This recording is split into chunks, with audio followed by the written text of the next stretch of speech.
controversies have been appearing regarding how poorly protected your anime figures are when you use this shipping method.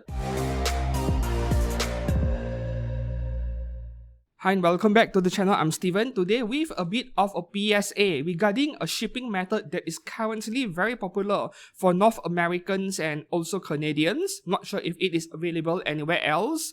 And yes, we are talking about ECMS, and this has been pretty popular lately as a new shipping method that is just available a few months ago on Amiami, and now HLJ is also offering it. But controversies have been appearing regarding how poorly protected your anime figures are when you use this shipping method to save cost, right? So on my Discord server over here, I was being alerted to this post over here by Switchbox. ECMS is apparently problematic at the moment, according to someone yesterday in here saying that some things have been happening with the last leg shipper. So speaking of cheaper shipping, and this is air freight being cheaper than sea freight. As you can see over here, this is a screenshot for this figure where Surface Male Premium is 8,900 yen, almost 9,000 yen, while ECMS is marginally cheaper at 8,400 yen, and you will get it in 2 to 4 weeks instead of 2 to 3 months. Interesting. So, can't this be reported to Amiami for contract breach? And I think it is Canadian. And then the last leg shipper mentioned over here is Uni, which is from Canada. So the last leg shipper is destroying the package. And this is where I will bring in this post over here on Reddit. There are 3 of them. The first one here, PSA, do not use ECMS. Just had the Mama Tiana bikini figure delivered to me with absolutely no outer packaging, just the shipping label slapped on the front window of the figure box. I had seen a few posts on here about ECMS delivering figures to US Amiami customers in literally just the figures box, and I had also seen people trying to rationalize the situation or state how it could be some kind of fluke or outer packaging damage. I am not so certain that is the case at this point. Now the figures box isn't destroyed, however, it is definitely not in the condition that I would expect a brand new figures box to be. I highly advise not to utilize ECMS any longer. And then there is a next post over here where we get some pictures. No box delivery from Amiami via ECMS. This is how my package from Amiami showed up yesterday. Shipping labels stuck directly on one figure box and packaging tape holding them together. Fortunately, I was able to remove the packaging tape with no damage from one box. The thin cardboard box was not salvageable. So yes, 2 boxes over here just tied together with clear tape, and the second bigger box has no protection whatsoever. The box is hadaka basically, right? Delivered to you this way. And a third post over here, it finally arrived.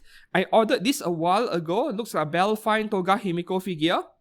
The 2D painting style. So it looks really good. Only gripes I have is, first of all, ECMS took shit care of the package, and the last pic is how it was delivered. Thank God for all of the bubble wrap in the box. The figure box itself suffered some damage, but the figure ended up fine. Only thing about the figure I would change is that the things on her legs are magnetic, but the magnets are shit and they barely stay on, so I would like some stronger magnets. So the figure is good, but except for the magnets in the foot peg. Okay, so speaking of the last picture over here, this is what it looked like. Very thin bubble wrapping, right? Almost no protection as well, and the box was torn open. So from what I understand about ECMS is that there is a contract going on between Amiami and a third-party courier. This is very similar to Taobao. I think they are learning about this kind of arrangement from Chinese proxy shippers. Taobao, even their official shipping service is kind of like a proxy in a way. And many other third-party proxy shippers over here in Asia, except the third-party proxy shippers here, they do a far better job, right?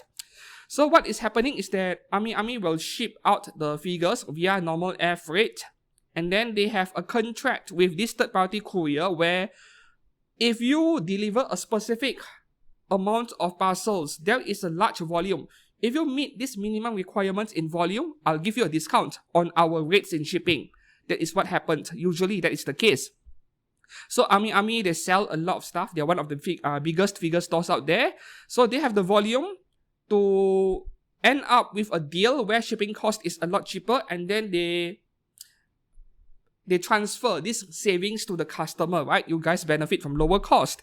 But what is really happening is that this third-party courier, they have to find ways to keep the cost down. And as we all know, figures are very expensive to ship, not because of their weight, but rather the size of their box, volumetric weight calculations, right? And they had to downsize the box in order to keep the shipping cost down. And this is what happens. They will completely remove the outer carton box and all of the bubble wrap, the stuffing that protects the figure, and then they deliver the box like unprotected directly to you. Or maybe they just wrap it in very thin material, thin bubble wrap, thin plastic, and send it to you, disregarding any potential damage. And I think they don't really understand what anime figure collectors care about. And when it comes to collecting figures like this, we care about not just the figure but also the packaging, because there is a sense of value, right, being preserved. If the box is trashed but the figure is okay, even if that is the case, there is a feeling where you are not buying something brand new, and there is also a perceived big loss of value should you sell the figure later on. I had experienced this once, so this is where my personal experience comes in. I used this one proxy shipper based in China, and I have never recommended this proxy shipper to anyone. It is not Superbuy at all, right? It is some other proxy shipper where their website is mostly available only in Chinese language. And they are normally pretty good. I have no problems, I keep using them, but there was once they offered this very special deal where you can downsize. When you ship multiple parcels, you can downsize and get a really low price for your shipping cost. And I gave it a try once, and I would never use it again. You guys get to see that in one of my figure unboxing videos from a couple of months ago, I think, where I combined shipping 4 or 5 low-budget Chinese figures using this downsizing offer. And when the figures arrived, it is exactly the same case as this ECMS over here, where the figures are unprotected. There was no carton box outside, and they wrapped everything together in black plastic. This specific unboxing video, you can check out the full unboxing video right up here if you want. The figures were fine. None of the figures were damaged, but literally every single figure in there, 4 or 5 of them, their boxes were badly damaged or dented. So what we're seeing over here is exactly the same thing. You save on shipping cost because they downsize the physical dimensions, but you risk a lot of damage. So this is really up to you. If you want to cut cost as much as you can and you don't care about the condition of a figure box, by all means go ahead and use ECMS. If you are not okay with that, then I would suggest going to other shipping methods, even Surface Premium, even if it takes you 2 to 3 months to get it. So this PSA over here, this is a short one for today, just to spread some awareness, because now it is not just Amiami offering ECMS. As far as I know, HLJ also has this option now, and maybe some other websites that I'm not aware of. But be really careful with this tempting offer. So I hope that this video is informative and helpful. If it is, please do give this video a like and subscribe to this channel for more anime figure content every week. And until then, thanks again for watching. I'll see you soon. Goodbye.